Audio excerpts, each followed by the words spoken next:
الله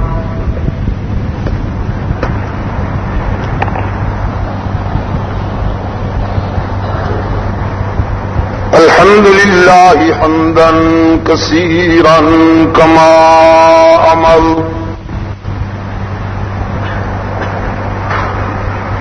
ونشهد أن لا إله إلا الله وحده لا شريك له في الخلق والأمر إرغاما لمن جاهد به وكفر ونشهد أن سيدنا ومولانا محمدا عبده ورسوله المبعوث إلى الأسود والأحمر لتتميم مكارم الأخلاق لا يخلق نبي ولا رسول بعده ولا أمة بعد أمته ولا شريعة بعد شريعته ولا كتاب بعد كتابه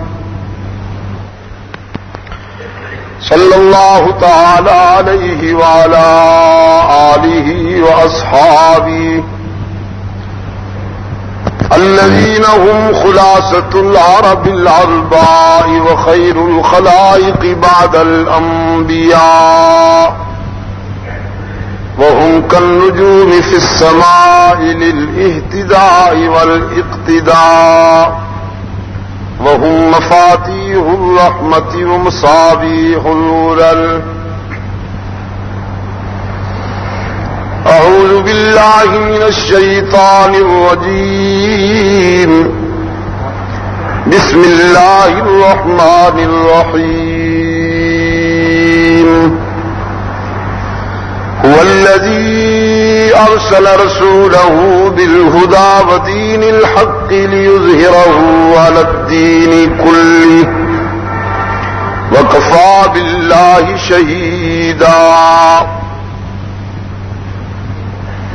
محمد رسول الله والذين معه أشداء على الكفار رحماء بينهم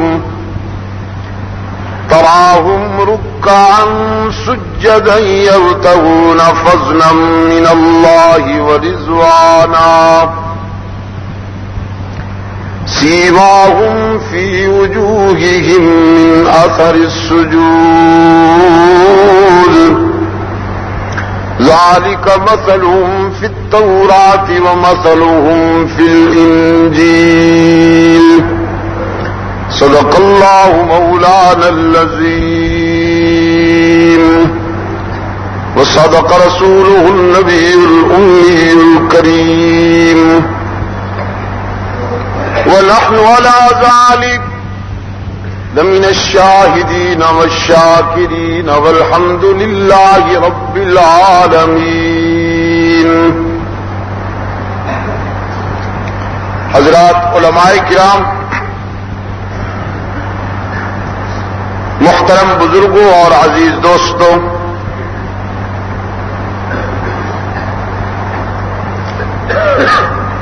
آج کا یہ پروگرام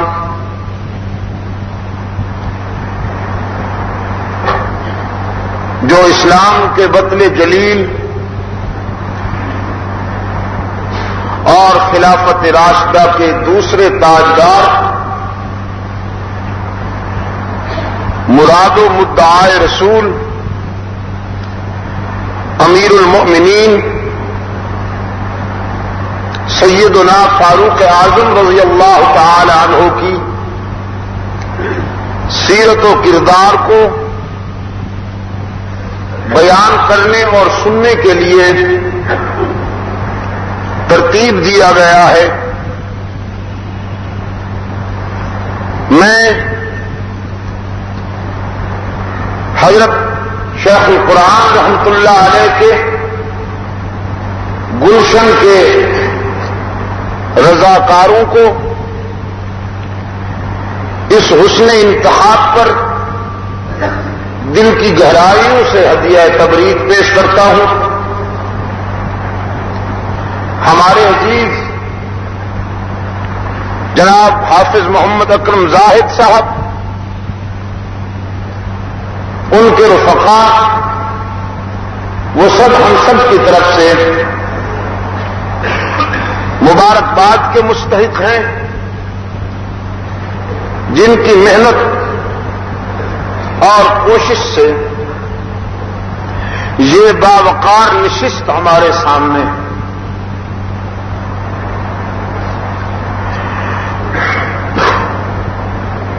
میرے لیے آزمائش یہ ہے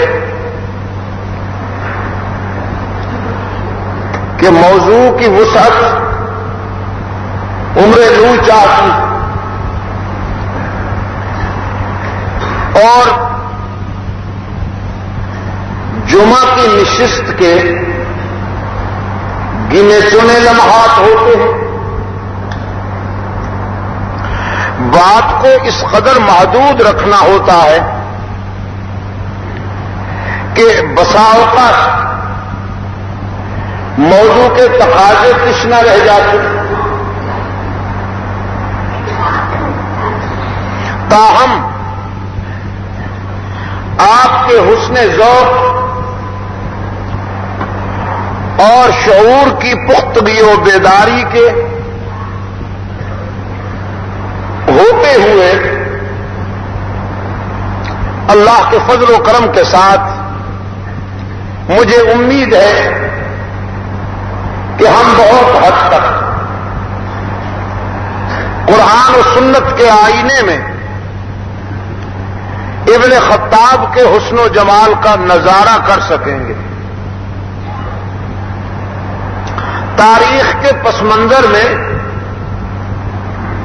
تین اہم دعائیں ہیں جن کے نتائج بڑے ہی انقلابی اور تاریخ ساز ہے۔ ایک دعا معمار بیت اللہ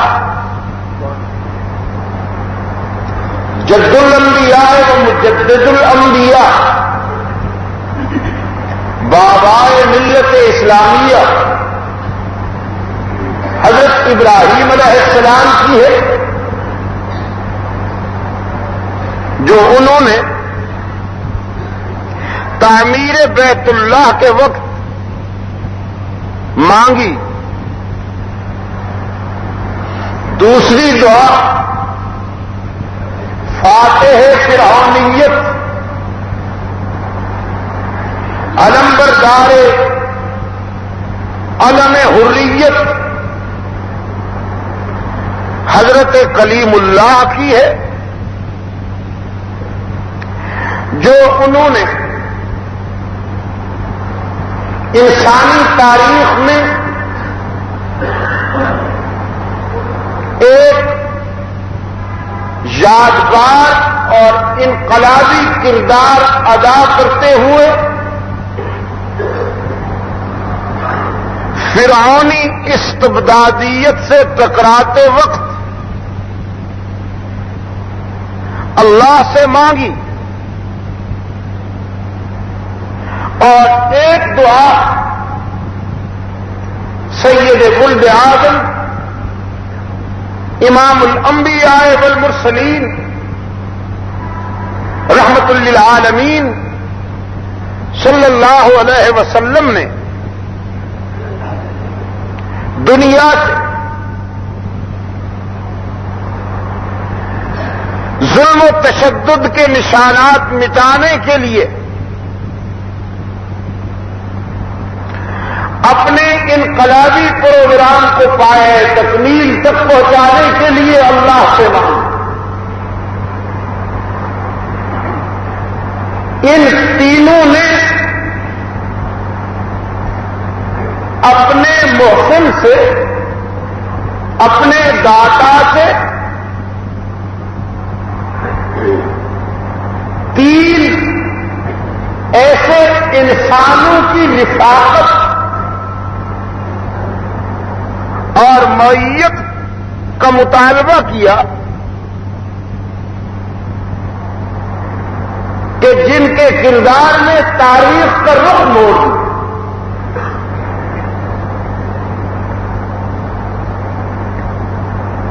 ابراہیم علیہ الصلوۃ والسلام کی دعا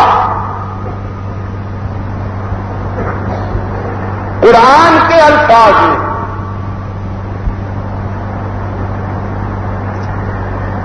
فرمایا ربنا وبعث فيهم رسولا منهم يتلو عليهم آياتك ويعلمهم الكتاب والحكمة ويزكيهم إنك أنت العزيز الحكيم.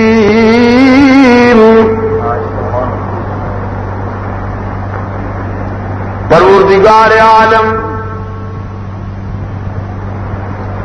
میں نے تیرے گھر کی بنیادیں رکھ دی، دار العلوم تو میں نے تعمیر کر دیا، اب اس میں معلم اور مدرس بن کے آنے والا، روشنیوں کا وہ آخری نقیب، اجالوں کا نمائندہ، جس کی رسالت پر ایمان کا وعدہ تو نے ہم سے عالم ارواح میں لے لیا تھا، وہ معلم انسانیت بھی میری اولاد میں سے عطا کر. یتلو علیہم آیاتک، وہ یہاں آئے گا، تیری آیات کی تلاوت کا نور پھیلائے گا،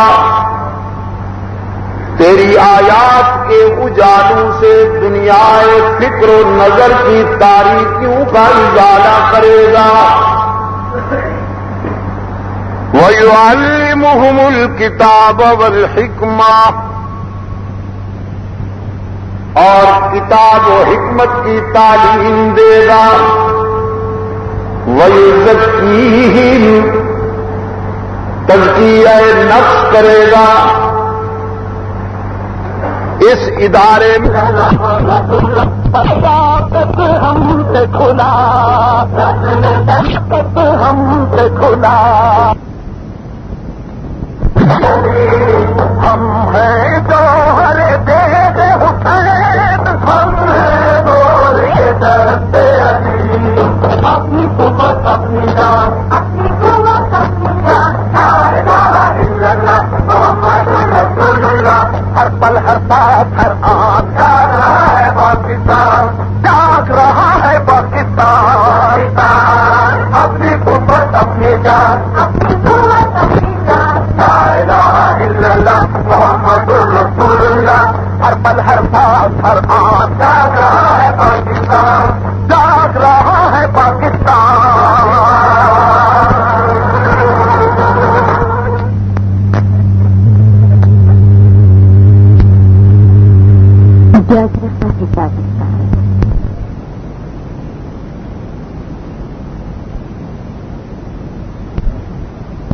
یہ تھا آپ کا لمحہ. آئیے سنتے ہیں کلامی.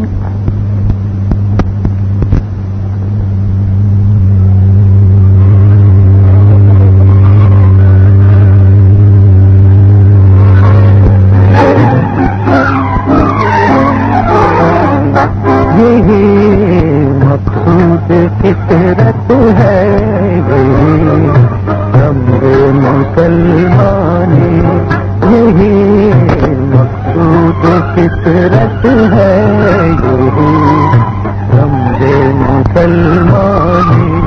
اخوت کی جہانگیری، محبت کی فراوانی، یہی مقصود فطرت.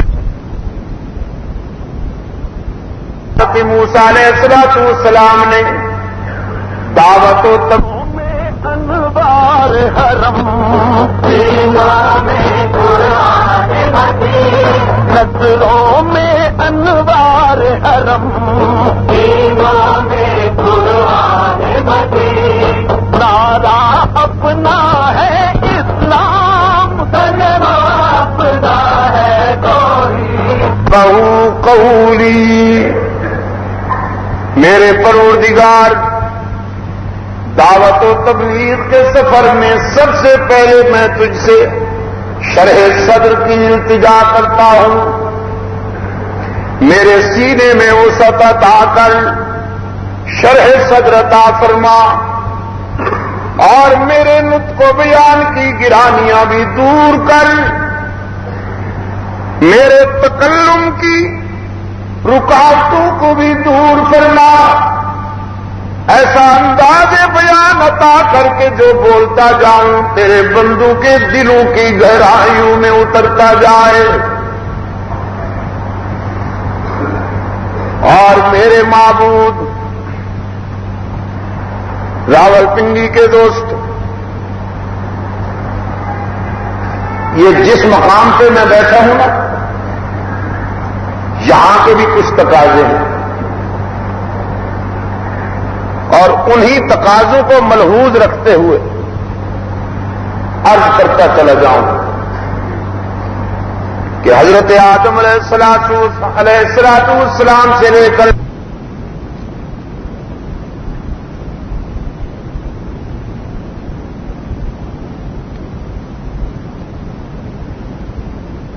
اور سیاسی حقوق کے ماہرین کو توانائی سے مفروض تعلیم، سائنس اور ٹیکنالوجی اور خاندانی منصوبہ بندی کے شعبوں میں منصوبے پیش کیے گئے ہیں۔ قبائلی علاقوں میں 250 ٹیوبویل لگائے جائیں گے۔ پاکستان میں بعض بڑے مقصدوں کے لیے سرمایہ فراہم کرنے میں ہے۔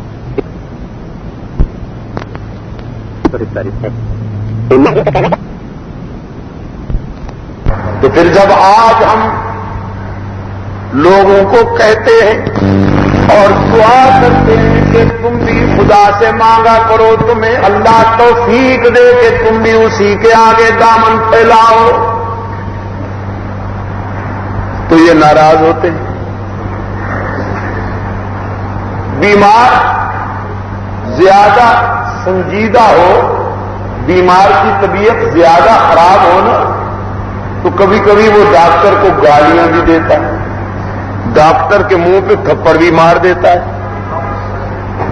تو وہ بیماری کی وجہ سے، اگر طبیعت اس کی زیادہ خراب نہ ہوتی تو وہ یہ حرکتیں کبھی نہ کرتا، ڈاکٹر سے شفقت سے پیش آتا، ڈاکٹر کے لیے دعا کرتا کہ یہ میری بیماری دور کرنے کی کوشش کر رہا ہے، لیکن چونکہ بیچارے کی طبیعت بہت خراب ہوتی ہے نا، ڈاکٹر کو گالیاں دیتا ہے، تھپڑ مارتا ہے۔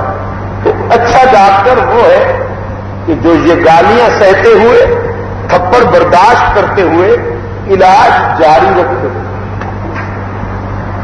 مریض کے کمرے سے بھاگ نہ جائے، علاج تو انشاءاللہ علاج جاری رہے گا تا وقت کہ بیمار کی طبیعت ٹھیک نہ ہو جائے، علاج جاری رہے گا۔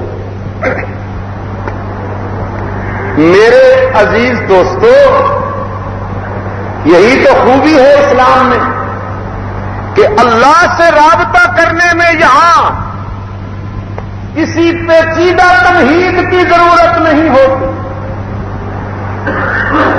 ورنہ افکار عالم کا مطالعہ کیجیے، دوسری قوموں کا حشر دیکھیے، یہ اللہ نے آپ کو نوازا ہے کہ آپ جب چاہیں جہاں چاہیں اپنے خدا سے رابطہ پیدا کر سکتے ہیں۔ میں بتایا ابھی اسی سفر میں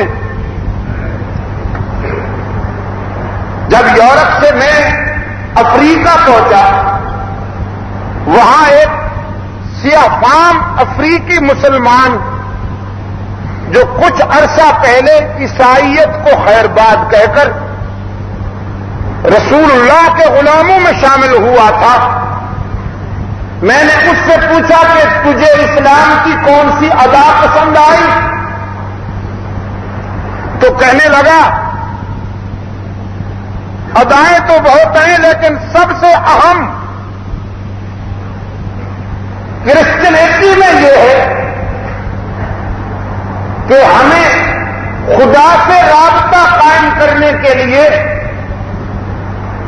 اپنے پادری کو خوش کرنا پڑتا تھا. پادری کہتا تھا کہ تم تو روسیا ہو, تم تو اتنے گئے گزرے اور گناہوں میں ڈوبے ہوئے ہو کہ تمہاری کہاں سنتا ہے. ہم اس کے نمائندہ ہیں, پہلے ہمارے آگے آ کر جھکو, پہلے ہمیں خوش کرو, پھر ہم تمہاری درخواست اس تک پہنچائیں گے.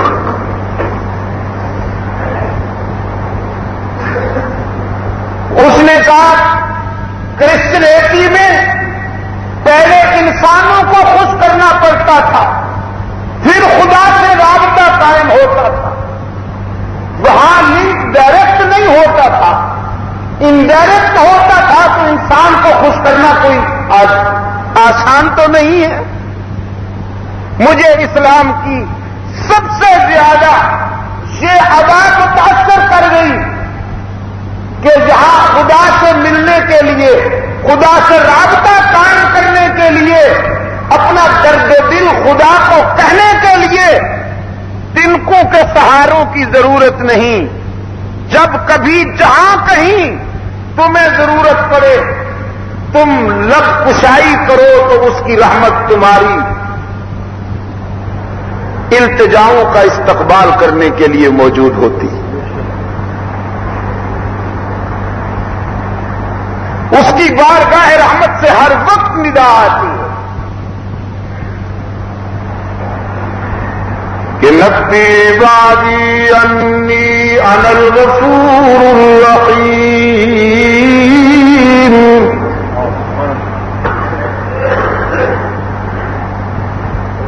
گناہوں سے بھری ہوئی زندگی میں مایوس ہو جانے والے میرے بندوں کو بتائیے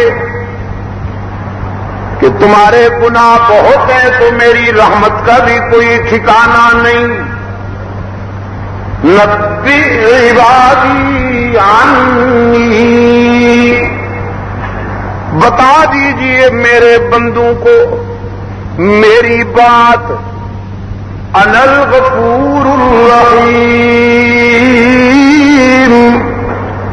کہ میں معاف کرنے والا مہربان ہوں.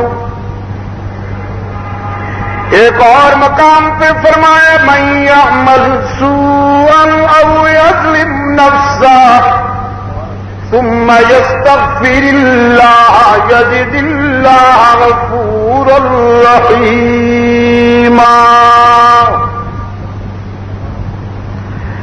جس نے زندگی کے سفر میں بہت ٹھوکریں کھائی ہوں لیکن شرمندہ ہو کر جب میرے در پہ آئے گا تو مجھے غضبناک نہیں پائے گا, مہربان پائے گا.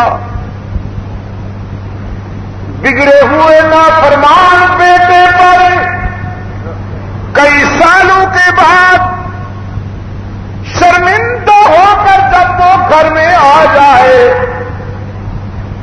باپ اتنا جلدی راضی نہیں ہوتا جس قدر اپنے گناہگار بندے پر رب العالمین جلدی راضی ہوتے ہیں.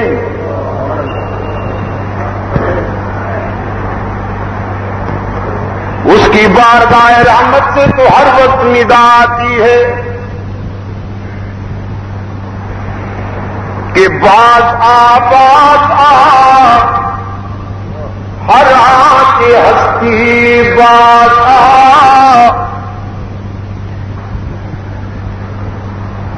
باز ہر آنکھ ہستی باز گر کافرو گبرو بت پرستی باز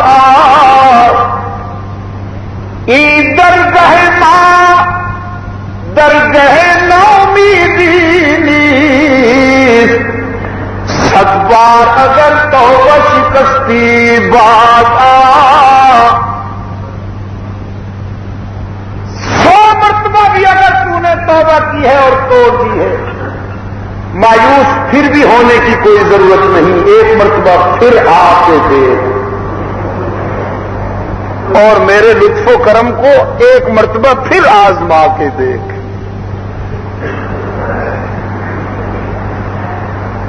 یہ بارگاہ ہی ایسی ہے کہ یہاں کبھی مایوسی نہیں ہوتی۔ لا تیسوا من روح اللہ کی پکار دیتا ہے قرآن۔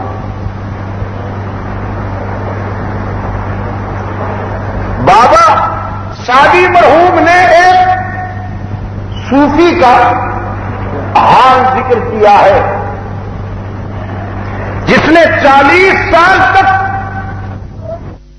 کیے تھے، راتیں قیام میں گزاری تھی، راتیں قیام میں گزاری تھی، سجدے کیے تھے 40 سال تک۔ 40 سال کے بعد اللہ کی طرف سے اسے کہا گیا کہ تیرا ایک بھی سجدہ قبول نہیں، یہ ساری عبادت ہم تیرے منہ پہ مانگتے۔ اصل میں یہ سفر بہت نازک ہے، اس کو بڑا آسان سمجھا جاتا ہے، حالانکہ اس میں 2-4 بہت سخت مقام آتے ہیں۔ اس سفر میں سب سے بڑا حریف اپنا نفس ہوتا ہے، باہر کے خطرات سے زیادہ اندرونی خطرات زیادہ ہوتے ہیں۔ 2-4 دن عبادت میں گزار دیے تو نفس فریب دیتا ہے کہ تو بڑا نیک ہو گیا، باقی سب ابلیس ہیں۔ 2-4 دن تبلیغ میں گزار دیے تو نفس دھوکہ دیتا ہے، تو بڑا مبلغ اسلام ہے، تو بڑی اونچی شے ہے اس آسمان کے نیچے اور زمین کے اوپر، تیرا کوئی جواب نہیں۔ اور جہاں یہ خوش فہمی آئی وہیں سے زوال شروع ہو گئے۔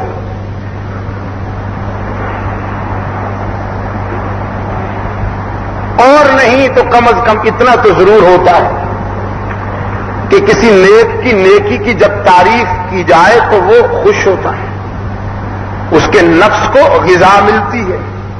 رسول اللہ صلی اللہ علیہ وسلم نے فرمایا روحانیت کے سفر میں یہ بات بھی زہر قاتل سے کم نہیں کہ اگر کوئی تعریف کرے اس کی تعریف کو سن کر اگر خوشی محسوس ہو تو بہت خطرات ہیں۔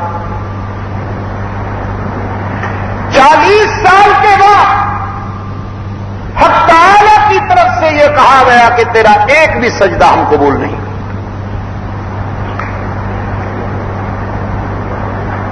صبح رو رہا ہے، کسی کو بتاتا کچھ نہیں، کسی بے تکلف دوست کے اصرار پہ کہنے لگا بھائی یہ جو 40 سال محنت کی تھی نا سب منہ پہ مار دی گئی ہے، ایک بھی سجدہ قبول نہیں ہوا۔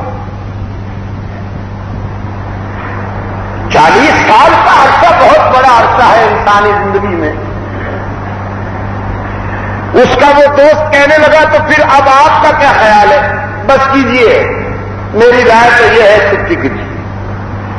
جب 40 سال کی عبادت قبول نہیں ہوئی تو اب بقیہ کون سی زندگی رہ گئی ہے؟ رند بن جاؤ، مزے کرو۔ لیکن کہتا ہے توانی دل برداختن، توانی دل برداختن، دانی کے بیگو تلاشاختن۔ تو نے یہ کیسے کہہ دیا کہ میں اب اس کا در چھوڑ دوں؟ بھلا یہ ممکن بھی ہے کہ اس کا در چھوڑ جاؤں؟ اگر اس کا در چھوڑ جاؤں تو جاؤں کہاں؟ اس کو سجدے کرنے والے بھی بہت ہیں، اس کی تسبیح کرنے والے بھی بہت ہیں، اس کے حضور آنسو بہانے والوں کی بھی کمی نہیں۔ کائنات کا ذرہ ذرہ اس کے ذکر میں محو رہتا ہے، لیکن میرے لیے تو اس کے سوا کوئی در نہیں. میں اس کا در چھوڑ کے کہاں جاؤں؟ تنگ دستی کے جو عالم میں گھبراتا ہوں، پردرے غیر پہ جاتے ہوئے شرماتا ہوں. ہاتھ پھیلانے میں محتاج کو غیرت کیسی، شرم اتنی ہے کہ بندہ تیرا کہلاتا ہوں. جب اس کا ہوں تو اس کا در چھوڑ کر کہاں جاؤں؟ وہ قبول کرے نہ کرے میرے لیے تو اس کے سوا کوئی در نہیں. اب رات آئی، سجدے میں جھکا، فرمایا قبولت گرچہ ہنر نیست، قبولت گرچہ ہنر نیست کہ جز ما پناہ دیگر نیست. آج ہم نے تیرا یہ سجدہ بھی قبول کر لیا اور سابقہ عبادت بھی ساری قبول کر لی. جب تیرے منہ سے ہم نے یہ سنا کہ ہمارے سوا تیرا کوئی در نہیں تو ہمیں بھی شرم آ گئی کہ ہم تجھے کیوں تنہا چھوڑ دیں.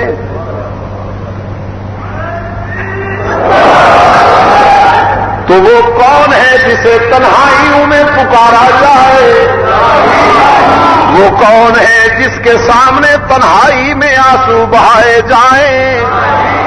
راولپنڈی والوں، باقی جہاں جاؤ گے تمہاری جیب کی طرف دیکھا جائے گا، بس یہی در ہے جہاں جیب کی طرف نہیں دیکھا جاتا، قلب کی طرف دیکھا جاتا ہے. باقی جہاں جاؤ گے دنیا کے آستانوں پر بیٹھنے والے پروفیشنل گدی نشین چادر کی آڑ میں، جبے کی آڑ میں کہیں گے کچھ لے کے آؤ گے تو کچھ لے کے جاؤ گے، خالی ہاتھ آؤ گے، خالی ہاتھ جاؤ گے. لیکن یہاں کہا جاتا ہے خالی ہاتھ آؤ گے، دامن بھر کے جاؤ گے.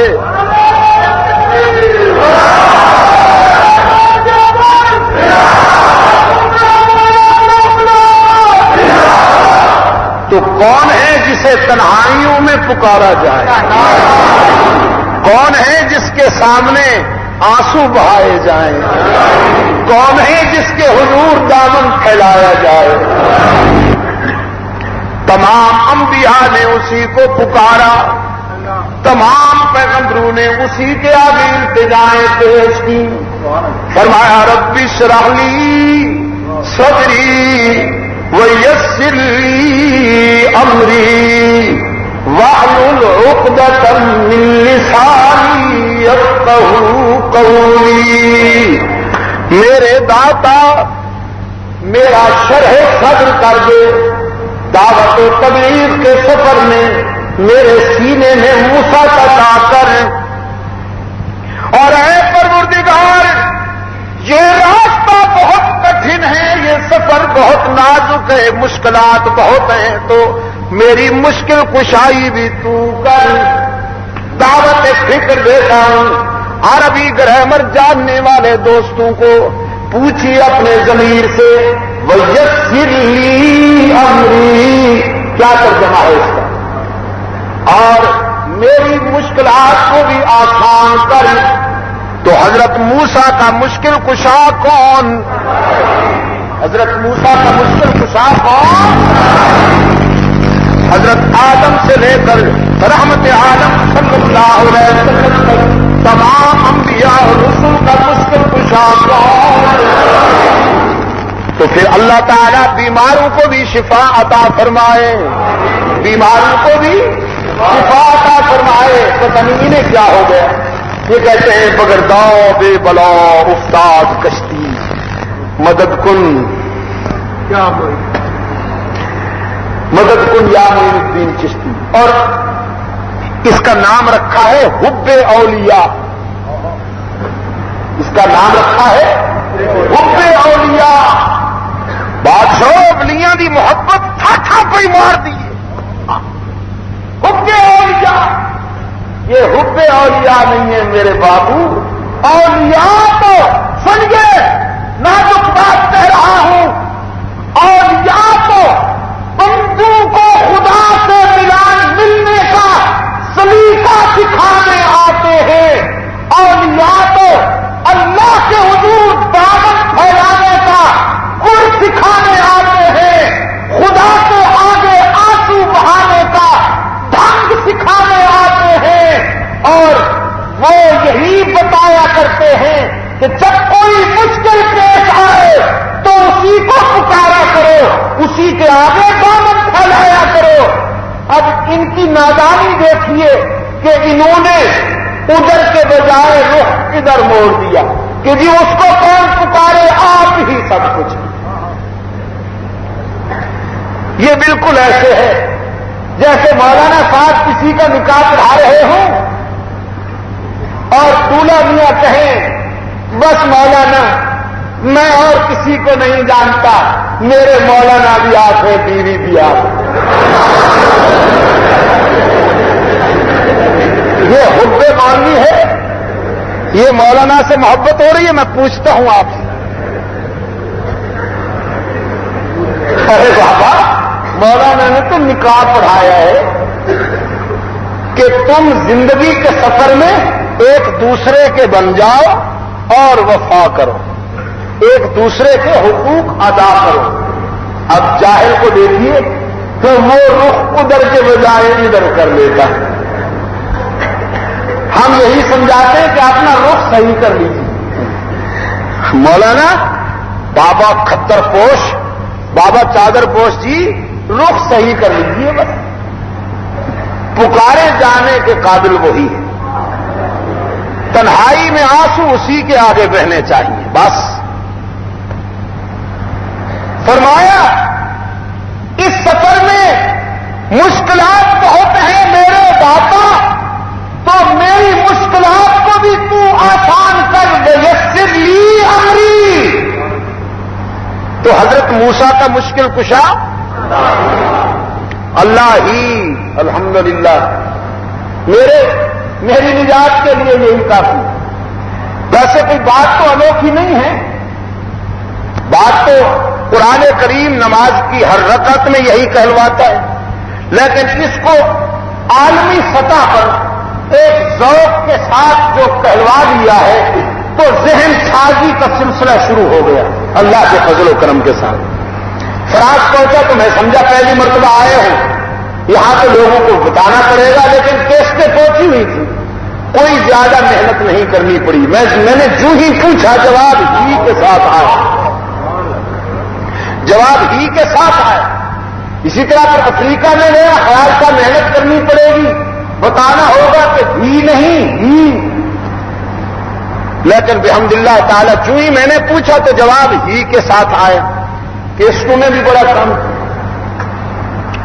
تو حضرت موسیٰ علیہ السلام کا مشکل کشا، تمام انبیاء کا مشکل کشا، تمام اولیاء کا مشکل کشا، ہمارا مشکل کشا، تمہارا مشکل کشا، بیماروں کا مشکل کشا. لیکن انہیں سمجھ میں نہیں آتی یہ بات ابھی تک.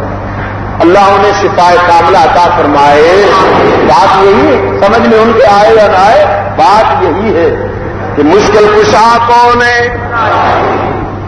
صفراوی بخار میں جب منہ کا ذائقہ خراب ہو جائے تو سیب بھی کڑوا لگتا ہے، حالانکہ سیب کڑوا نہیں ہوتا، تو منہ کا ذائقہ خراب ہوتا ہے اس لیے سیب بھی کڑوا لگتا ہے. اللہ تعالیٰ بیمار کو صحت مند بنا دے تو پھر انشاءاللہ ساری باتیں سمجھ میں آ جائیں گی.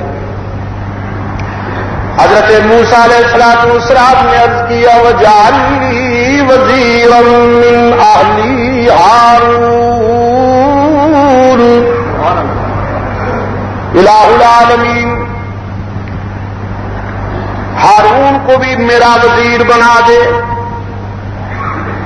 وَجَعَلْ لِي وَزِيرًا مِّنْ أَهْلِي هَارُونَ أَشْدُدْ بِهِ أَزْرِي وَأَشْرِكْهُ فِي أَمْرِي، اسے میرا رفیق بنا دے، اسے میرا وزیر بنا دے، اسے میرا رفیق کار بنا دے. کئی نسبحک کثیرا ونذکرک کثیرا، ہم مل کر دونوں بھائی مل کر کیا کریں گے؟ تیرے بن کے رہیں گے، تیرا بننے کی دعوت جہاں تک جا سکیں گے پہنچائیں گے، تیری حمد و تسبیح میں زندگی گزاریں گے. کئی نسبحک کثیرا ونذکرک کثیرا انک کنت بنا بصیرا، اور تو ہمارا نگران رہے گا. کون؟ سید عبد القادر گیلانی نہیں، حضرت معین الدین چشتی نہیں، وہ اللہ والے ہیں، اللہ نہیں ہیں. وہ خدا والے ہیں، خدا ہر مقام پہ ہر وقت نگرانی کرنا، مشکل کشائی کرنا، دعائیں سننا، کارسازی کرنا، دستگیری کرنا بندوں کا کام نہیں، خدا ہی کا کام ہے. انک کنت بنا بصیرا، تو ہی ہمارا نگران ہوگا، تو ہی ہمارا کارساز ہوگا، تو ہی ہمارا مشکل کشا ہوگا. یہ اصطلاحیں مخصوص ہیں اللہ کے لیے. مشکل کشا ہونا، کارساز ہونا، دستگیر ہونا، یہ صرف اسی کی شان ہے. لیکن یار لوگوں نے ان اصطلاحوں کو یوں تقسیم کیا ہے جیسے 11ویں کی کھیر تقسیم کر رہے ہیں. ہر ایسے غیرے کو کارساز بنا دیے، جس پہ چاہا مشکل کشائی کا لیبل لگا دیے. کارساز بھی دوسرے ہو گئے. دوسروں سے میری مراد یہ نہیں ہے کہ بت وغیرہ، اللہ کے پیارے ہو گئے. اولیاء کرام کو آپ نے کارساز بنا لیا. دستگیر بھی وہ ہو گئے، کارساز بھی وہ ہو گئے، مشکل کشا بھی وہ ہو گئے، حاجت روا بھی وہ ہو گئے، اولاد دینے والے بھی. نڈا ہو نہیں سکتا جب تک پیر صاحب ہونا دستخط نہ کرنا، یعنی تعویذ نہ دیں. اولاد دینے والے بھی وہ ہو گئے، ملازمتیں دینے والے بھی.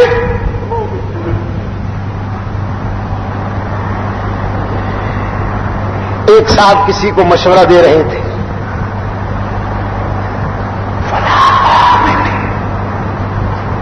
اگر ملازمت چاہتے ہو فلاں پیر کے مرید بن جاؤ.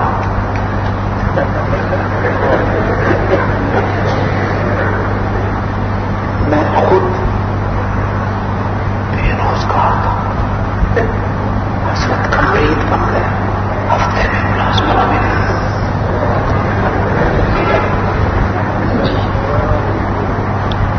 یہ کرامت نہیں ہے، منصوبہ ہے. منصوبہ ہے. تصنیف کی لابی میں توحید پر جھٹکا کرنے کے لیے یہ آستانے سجائے ہیں تاکہ فرزندان اسلام کے عقیدے میں یہ جراثیم پیدا ہو جائیں کہ خدا سے کچھ نہیں ہوتا، جو کچھ ہوتا ہے پیر صاحب سے ہوتا ہے. خدا کے آگے آنسو بھی بہائے، سجدے بھی کیے، گر گرا کے دعائیں بھی مانگی، ملازمت نہیں ملی، پیر صاحب کا مرید بنا، ہفتے میں ملازمت مل گئی، تو بڑے پیر صاحب ہوئے یا خدا ہوئے؟ مستقل سازش ہے یہ۔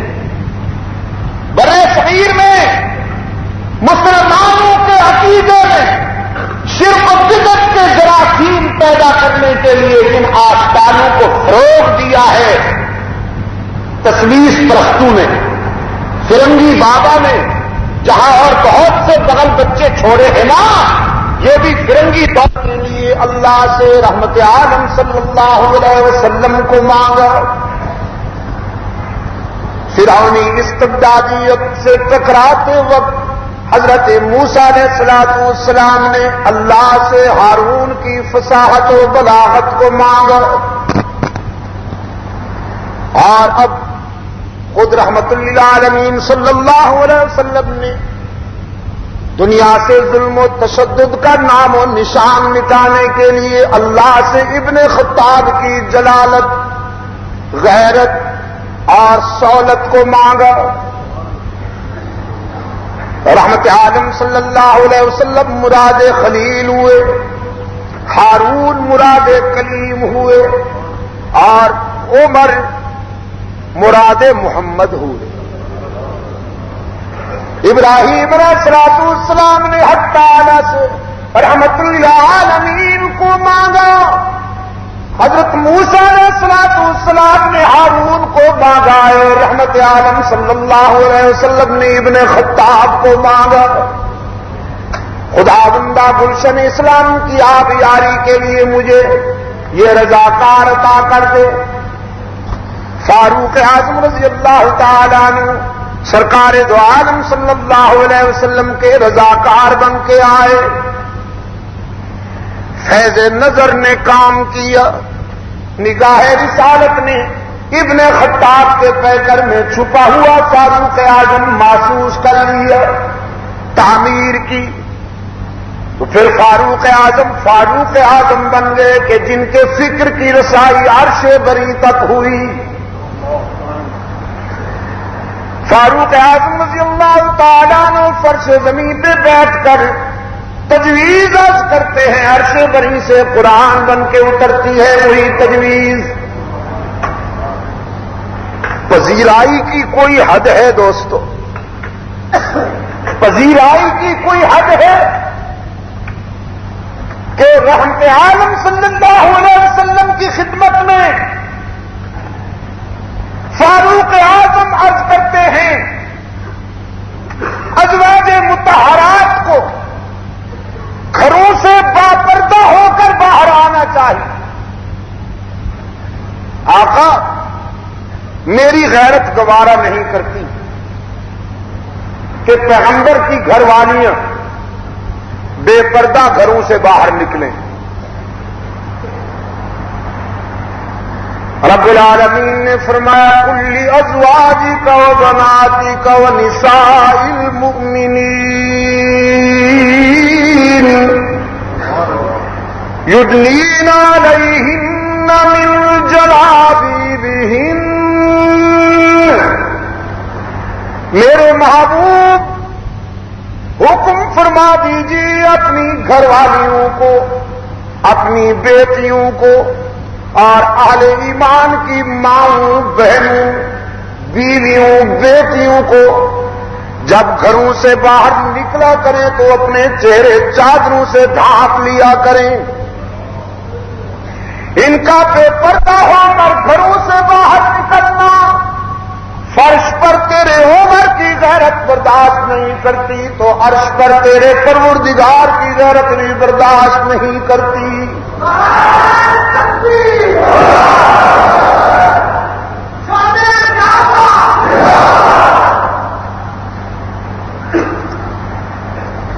تو پردہ بھی اسلام ہے، پردہ بھی اسلام ہے، اور پردہ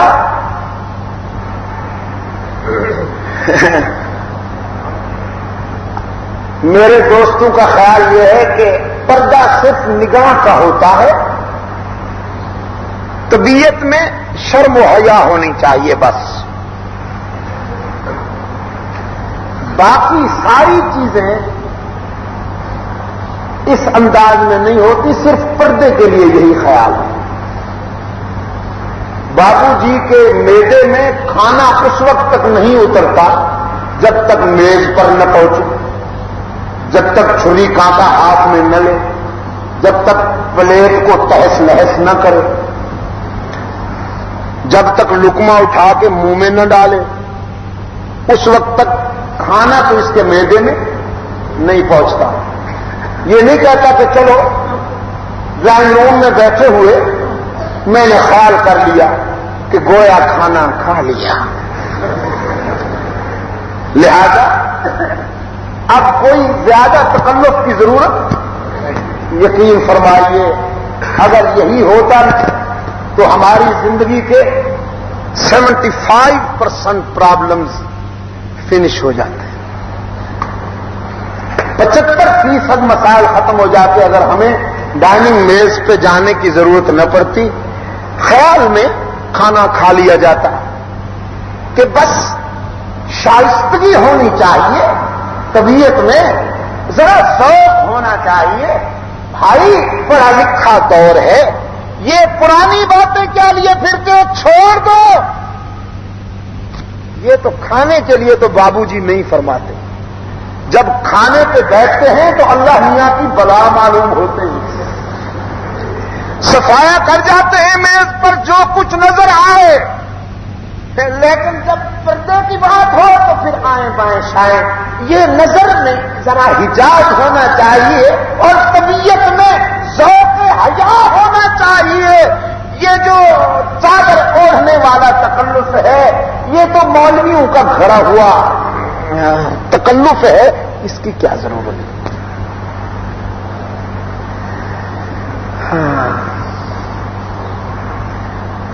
وہ کیا کہا؟ نہ سکت ہے ضبط غم کی نہ مجال اشک باری، یہ عجیب کیفیت ہے، نہ سکون نہ بے قراری۔ اسلام سے بھی چپکا رہنا چاہتے ہیں اور مغرب سے بھی وابستہ رہنا چاہتے ہیں۔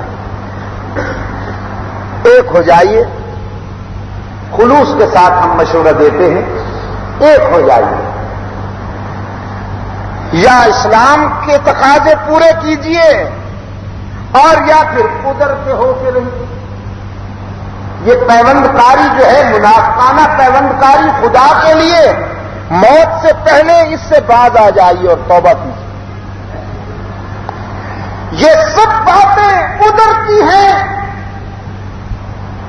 یہ مانے ہوئے خیالات ہیں، مستعار تصورات ہیں، اور وہ قومیں کبھی تاریخ میں باوقار مقام حاصل نہیں کر سکتی جو اپنے فکر پر بھروسہ کرنے کے بجائے دوسروں کے آگے کاٹا گدائی لیے کھڑی رہیں۔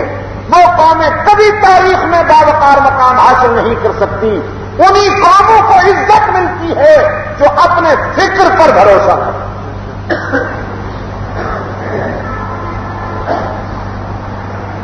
فاروق اعظم رضی اللہ تعالیٰ عنہ کی رائے تھی مقام ابراہیمی پر سجدے ہونے چاہیے۔ رب العالمین نے فرمایا واتخذوا من مقام ابراہیم مصلی۔ فاروق اعظم کی رائے تھی رئیس المنافقین ابن ابی کی نماز جنازہ آپ کو نہیں پڑھانی چاہیے،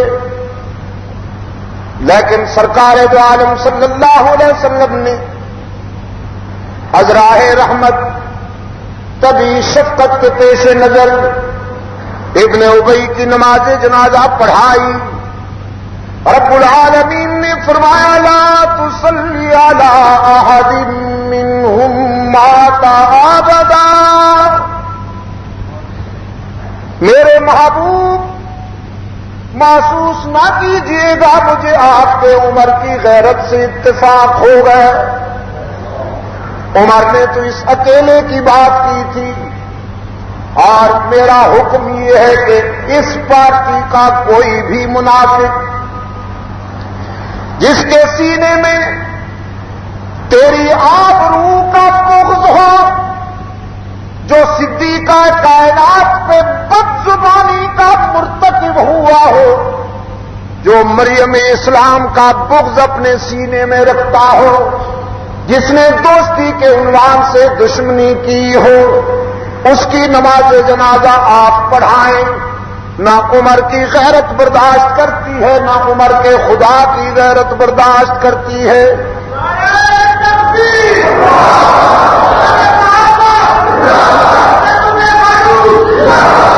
نماز جنازہ تو بڑی بات، کسی منافق کی قبر پر دعائے مغفرت کے لیے رکنے کی بھی اجازت نہیں۔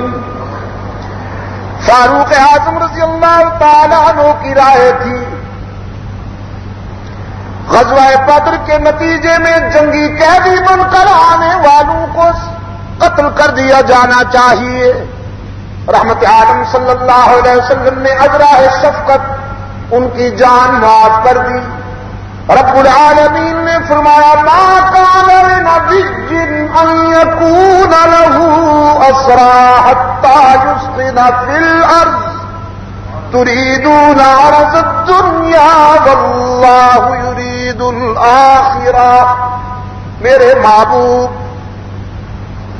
آپ کے عمر کی غیرت سے میں بھی متفق ہوں۔ یہ سنگ دل جو کفر کے پیش رو ہیں، جن کے ہاتھ مسلمانوں کے خون سے رنگین ہیں، آج یہ جنگی قیدی بن کر آئے، انہوں نے مسلمانوں کے بچوں کو یتیم بنایا، مسلمانوں کی آبادیوں کو کھنڈرات بنائے، انہوں نے کفر اور طغیان کی بنیادیں رکھی۔ جس طرح عمر چاہتا ہے، میں بھی چاہتا ہوں کہ ان کے خون سے دھرتی کا سینہ رنگین ہوتا۔ اسی طرح قرآن کریم کے سفر میں متعدد مقامات آپ کو ایسے ملے کہ جہاں فاروق اعظم کا فکر قرآن بنتا جائے گا، فرش زمین پر عمر بولیں گے، عرش بری سے خدا قانون بنا کے اتار دیں گے۔ اب میں آپ کی خدمت میں اپنے شاندار ماضی کا وہ رخ عرض کروں جس میں فاروق اعظم رضی اللہ تعالی عنہ کی شخصیت ایک تاریخ ساز دور کا اضافہ کیا۔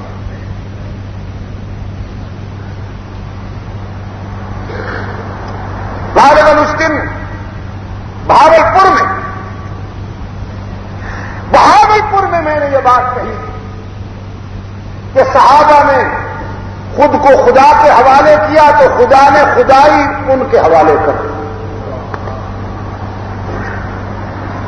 صحابہ نے خود کو خدا کے حوالے کیا تو خدا نے خدائی ان کے حوالے کر دی۔ ابھی میرا عزیز کہہ رہا تھا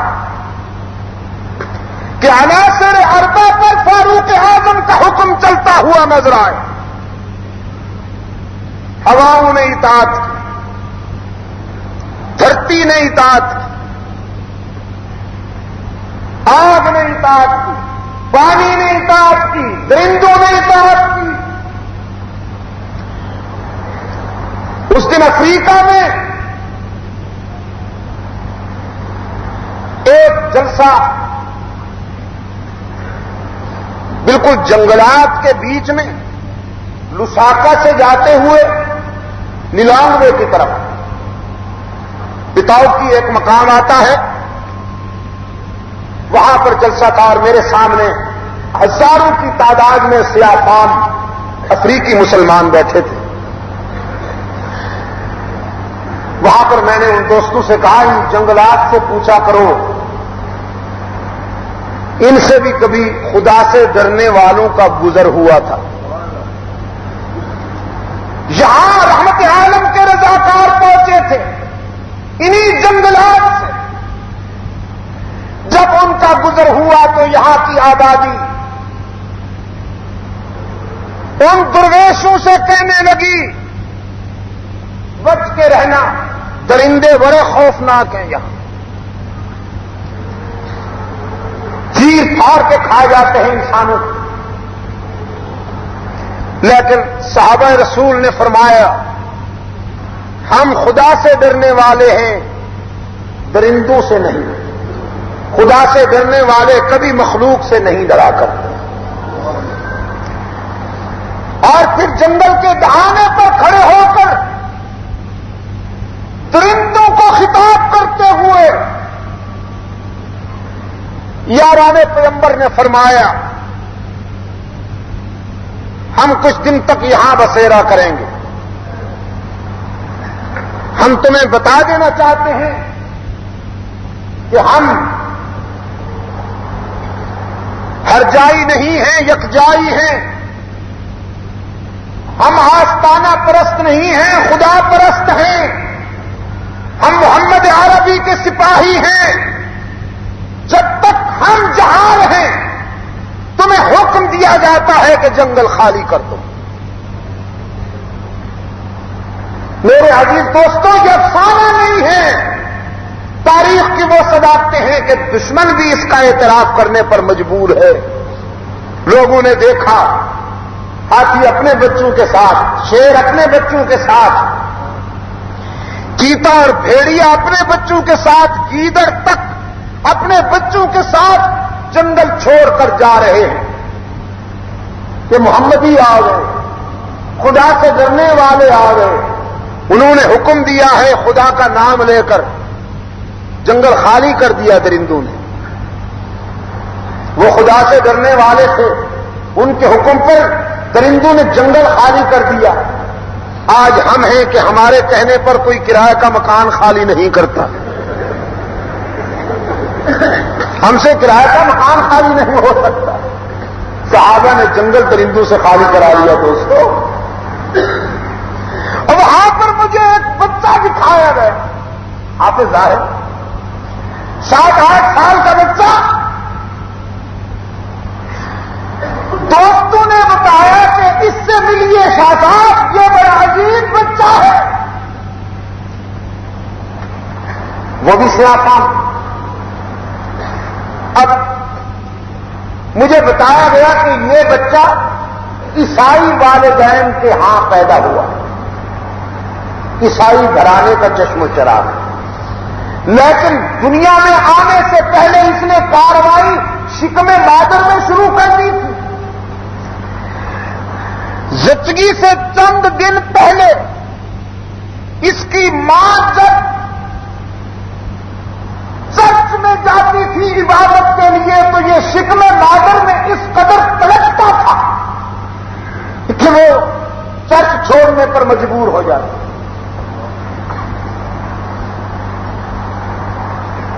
اس لیے کہ عبادت گاہ اس لیے نہیں ہوتی کہ وہاں بچوں کو جنم دیا جائے. عبادت گاہیں اس لیے نہیں ہوتی کہ وہاں بچوں کو جنم دیا جائے. کہ جائے کہ کوئی یہ کہے کہ بیت اللہ اس لیے تھا کہ وہاں بچے جنم لیتے تھے. دلیل ملازہ فرمائیے، فضیلت کی دلیل ملازہ فرمائیے. بیت اللہ کو نہ معلوم کیا سمجھ رکھا ہے.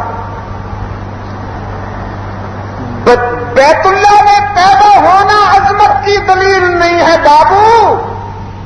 بیت اللہ کے اندر سجے ہوئے بتوں کو توڑنا عظمت کی دلیل ہے، اور بیت اللہ کا بند دروازہ کھولنا عظمت کی دلیل ہے. اور یہ اعزاز اللہ نے ابن خطاب کو عطا فرمایا ہے کہ جب وہ حلقہ اسلام میں آئے ہیں تو بیت اللہ کا بند دروازہ کھول کر رحمت للعالمین کے ساتھ بیت اللہ کے سائے میں نمازیں ادا کی.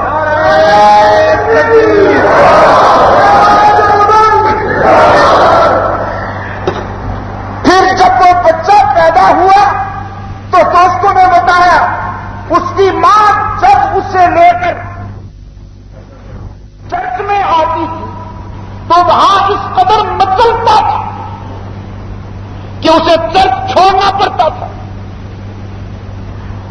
بالآخر تنگ آ کر اس نے ایک دن اسلامک سنٹر میں آئے مولانا صاحب سے کہا اس پر کوئی دم کر دو، یہ جن ہے پتہ نہیں کیا ہے، ہمارے قابو میں نہیں آتا۔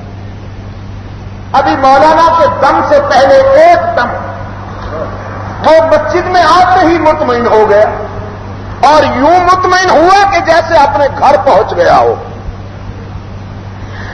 جب اس کی ماں ہو کر مسجد سے باہر جانے لگی تو اس نے پھر تڑپنا شروع کر دیا، بالآخر اس نے اس کو وہیں مسجد میں چھوڑ دیا۔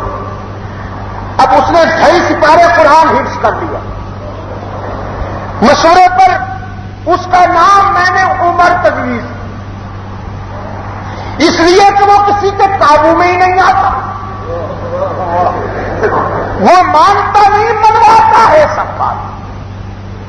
اس کی ادائیں دیکھ کر اس کی ماں بھی مسلمان ہو گئی، اس کا باپ بھی مسلمان ہو گیا، اس کی بہنیں اور اس علاقے کے درجنوں عیسائی مرد اور اس بچے کی ادائیں دیکھ کر مسلمان ہو گئے۔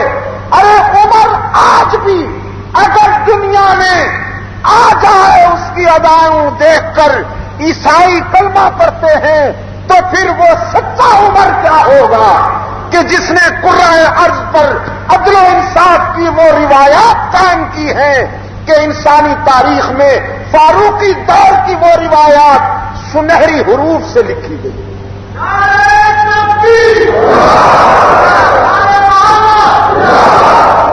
اس نے اتفاق سے وہ کیسٹ آ گئی تھی، آپ کو میرے رفیق سفر سے ملے گی، اس بچے کی تلاوت بھی ہے اور میں نے بھی ایک خاص انداز میں وہاں تلاوت کی، چونکہ سامعین میں مسلمانوں سے زیادہ عیسائی بیٹھے تھے، مرد بھی عورتیں بھی۔ وہ ایک خاص کیفیت میں پڑھی گئی، قرآن کریم کی کچھ آیات ہیں سورہ مریم بحمد اللہ، اس کے بعد پھر بہت سارے مرد و عورت عیسائی نے اسلام بھی قبول کیا۔ وہ کچھ کیسٹیں لائے ہیں میرے رفیق، وہ آپ کو دعا کے بعد ملیں گے۔ جو تلاوت کے شوق رکھنے والے دوست ہیں وہ لے لیں افریقہ کی وہ جو تقریر ہے۔ ویسے حافظ صاحب کے پاس بھی ہے، حافظ محمد اکرم زاہد صاحب کے پاس بھی۔ تو میں یاد کر رہا تھا میرے عزیز دوستوں کہ فاروق اعظم رضی اللہ تعالی عنہ اسلام کا وہ نمائندہ کردار ہے، غیر متنازع متفقہ اور نمائندہ کردار ہے کہ ملت اسلامیہ کے لیے فاروق اعظم کے دور کے زاویے تا قیامت معیار حق و صداقت سمجھے جائیں۔ فاروق اعظم کے دور کو اگر کوئی شخص متنازع سمجھتا ہے تو وہ خود اسلام کو متنازع بنانا چاہتا ہے۔ یہ صحیح مطالبہ کیا گیا ہے کہ فاروق اعظم کا یوم شہادت سرکاری سطح پر منایا جانا چاہیے۔ یہ منصفانہ مطالبہ ہے، اس کے پیچھے کوئی منفی جذبہ نہیں ہے۔ ہماری موجودہ حکومت جو اسلام کا نام لینے میں اپنی مثال اسلام کا نام لینے میں اپنی مثال آپ ہے، اور کچھ نہیں ہو سکتا تو کم از کم اتنا ہی کر لیں کہ فاروق اعظم کا یوم شہادت سرکاری سطح پر منانے کا اعلان کر دیں۔ اگر اس پر آپ پر کچھ لوگ ناراض ہو گئے تو میں آپ کو یقین دلاتا ہوں کہ لوگوں کی یہی ناراضگی آپ کی نجات کا باعث بنے گی۔ ویسے بھی آپ لوگوں کو خوش کرنے کے موڈ میں نہیں ہیں، پبلک کی خوشی سے یا ناخوشی سے آپ کو کیا سروکار؟ ٹھیک ہے نا جی، آپ کم از کم اتنا تو کر دیجیے، یہ ملک 95% اہل سنت و جماعت کا وطن ہے۔ اس ملک میں صحابہ کرام کی عزت و ناموس کے لیے جو بھی قربانی وقت کا تقاضا ہوا انشاءاللہ صحابہ کے رضاکار وہ قربانی دیں گے۔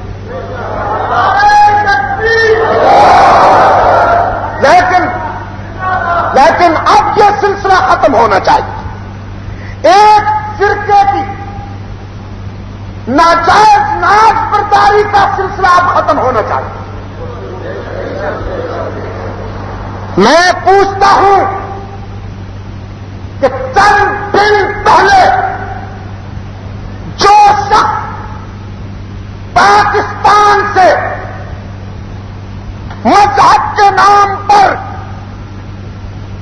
تخریب کاری کرنے والوں کو جمع کر کے اسلام آباد لایا تھا اور لانگ مارچ کی شکل میں 1980 4-5-6 میں انہوں نے مظاہرہ کیا تھا، زکات آرڈیننس سیپریٹ مانگا تھا. آپ سے میں پوچھتا ہوں کہ مذہب کے نام پر اسلام آباد میں لانگ مارچ کرنا یہ حب الوطنی ہے؟ آج وہ اگر فوت ہوتا ہے تو اس کو خراج تحسین پیش کرنے کے لیے بیان دیے جاتے ہیں. گورنر صاحب سیاہ پٹی باندھ کر اس کے جنازے میں شرکت کرتے ہیں. کیا قوم کو یہ قاسم دیا جا رہا ہے کہ تم بھی اسی کے راستے پہ چلو؟ اور ایک سید عبد المجید ندیم ہے مظلوم کہ اس کے راستے بند کیے جاتے ہیں. تمہارے پالتو مولوی ہی کیا کم ہیں جو میرے پیچھے پڑے ہوئے ہیں؟ تمہارے پالتو مولوی جن کو ماشاءاللہ یہ مشن سونپا گیا کہ وہ میری کردار کشی کے لیے، مجھے بدنام کرنے کے لیے، مجھے غیر مؤثر بنانے کے لیے ہر کا کام میں لائیں، وہی کیا کام ہے. لیکن سنیے، جیسا کہ میں عرض کرتا رہتا ہوں، آج بھی وہی کہتا ہوں،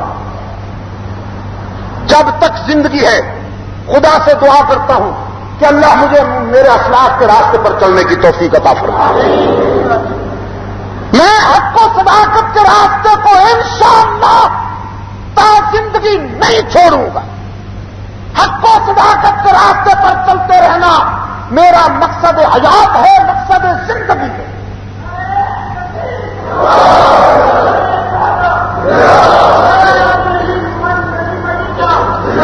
ضلع اٹک نے سنا ہے کہ میرے داخلے پر پابندی لگا دی ہے. مولانا طاہر رحمان صاحب ابھی بتا رہے اٹک کے یہاں اس اجتماع میں بھی ہزاروں دوست بیٹھے ہوئے. ضلع اٹک کا شاید ہی کوئی چھوٹے سے چھوٹا گاؤں ہو جہاں میں نہ پہنچا. حضرت شیخ القرآن رحمۃ اللہ علیہ تعالیٰ کا چھت جو ہے اس کی تو ایک ایک بستی میں گیا ہے، لیکن آج تک ضلع اٹک کے کسی جلسے میں بدامنی نہیں ہوئی. میرے کسی جلسے میں بدامنی نہیں ہوئی، لیکن اس کے باوجود میرے داخلے پر پابندی لگی. مجھے شروع ہے کہ ضلع اٹک کا ڈی سی ایک مخصوص فرقے سے وفاداری کے جذبات رکھتا ہے اور اس فرقے کو خوش کرنے کے لیے وہ میرے اوپر پابندی لگاتا ہے. آپ اس پابندی پر خوش ہیں؟ اس قسم کے لوگ، اس قسم کے بیوروکریٹ اس طرح کی پابندیاں لگا کر پبلک اور حکومت کے درمیان ٹینشن پیدا کرنے کے مجرم ہیں. میں اپنے مرکزی دوستوں کو متوجہ کروں گا کہ ایسے لوگوں